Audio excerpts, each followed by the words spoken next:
Hello everybody, thank you for clicking on this video. This is yours truly, Dr. Vlad the Vet, and today I present to you a space surgery, or better known as an ovariohysterectomy in the science world of things, on a miniature pig.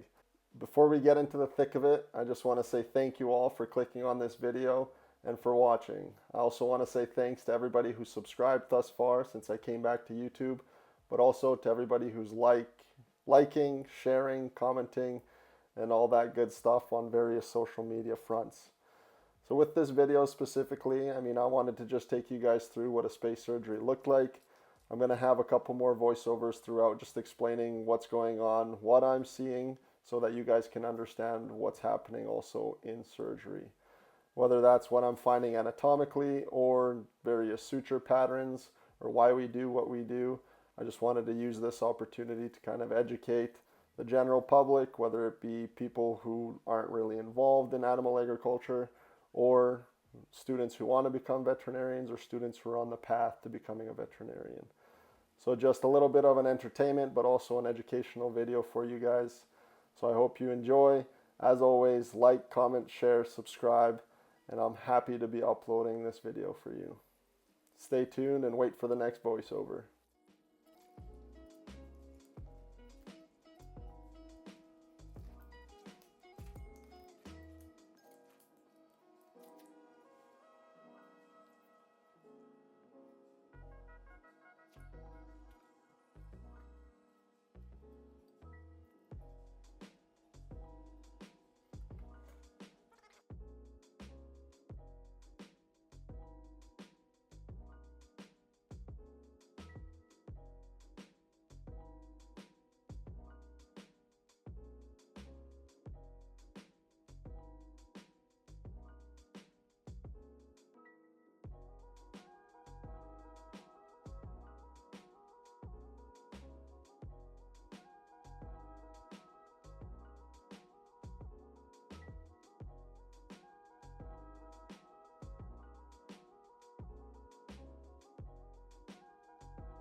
So what I want to show you here in this freeze frame is just the vasculature of the intestinal loop. So as you see there, they're perpendicular to the intestines, whereas on the female reproductive tract, the vasculature is going to be parallel. So that's how you're going to know if you're at the right spot or not, and if you're working with the right organ.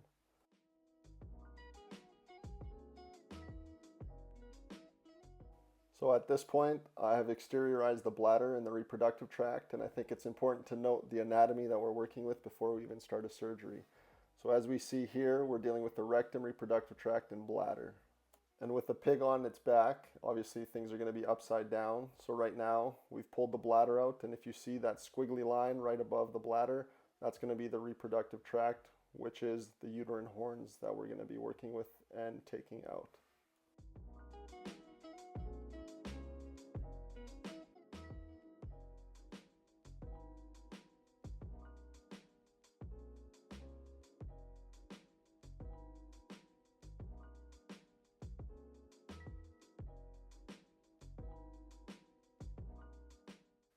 At this point, I'm going to be working on the pig's left ovary.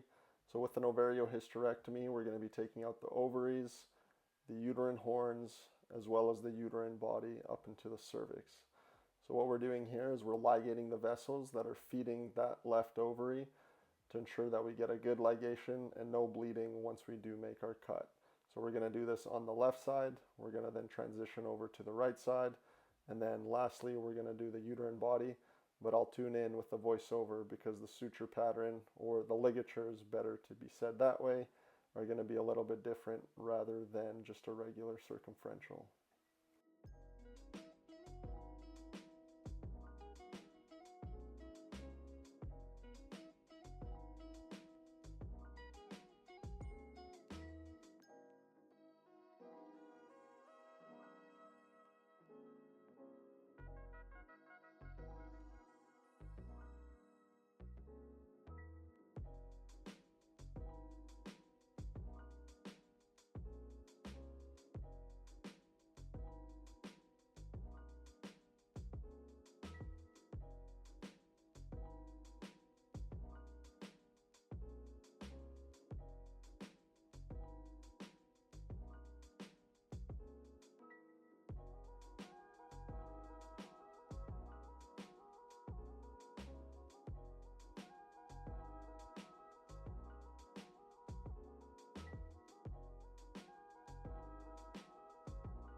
So as promised, I said I was going to do a voiceover when I got to the ligation of the uterine body. So with the uterine body, I first do a circumferential ligature, which is essentially, as you can see in this picture, the bottom one. It's just a circle wrapped around the organ, and then we do a transfixing. So the one above the bottom one, we take a bite of the uterine body, we make a knot, and then we tie it on the other side. This type of knot just ensures that that circumferential one doesn't slide off, and therefore ensuring that we have a good seal and hopefully no bleeding to be coming out of the stump once we do cut the uterine body.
So the first layer that I'll be closing is what we call the muscle layer, or the linea alba, which is a nice fascial line that essentially holds two sides of your abdomen together. The pattern that I'm using here is a simple continuous pattern with a PDS suture material. So PDS is a material that is absorbable, therefore we don't need to be removing anything.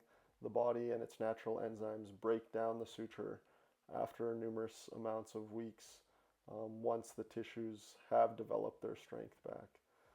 So we complete that suture line, the simple continuous, and then we move on to the subcutaneous, which is closed in the similar fashion. So it's going to be a simple continuous suture pattern, which closes the subcutaneous as well. But the subcutaneous, I'd like to hide my knots, so that's what I'm doing there at the start. And then I'm going to leave a tail for my intradermal skin layer, so that my skin layer is not, to start things off, is also buried and not visible, as you'll see at the end. So here you'll see a photo of what a simple continuous pattern looks like. It's going to be in the next frame once I close this subcutaneous layer.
So at this point, I'm finally closing the skin. And with the skin, we do a intradermal pattern. So essentially, we're putting the needle right underneath the skin, but not through the skin, not visible through the skin. It's in that last dermal layer, as you see in that diagram. So that hides the suture material, but also make sure we have good apposition, so good contact between the two sides of the skin, and hopefully a nice healed scar after a couple weeks. And then again, no sutures need to be removed because that material self-absorbs by the body.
So a long 20 minutes has come to an end.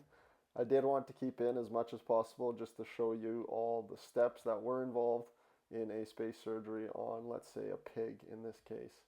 So what we gave there were just some meds. We gave it dexamethasone, a steroid. This right now is tetanus antitoxin. We gave it antibiotics as well, and it'll get transdermal anti-inflammatories. So thank you all. Please like, comment, share, subscribe, and until next time, bye.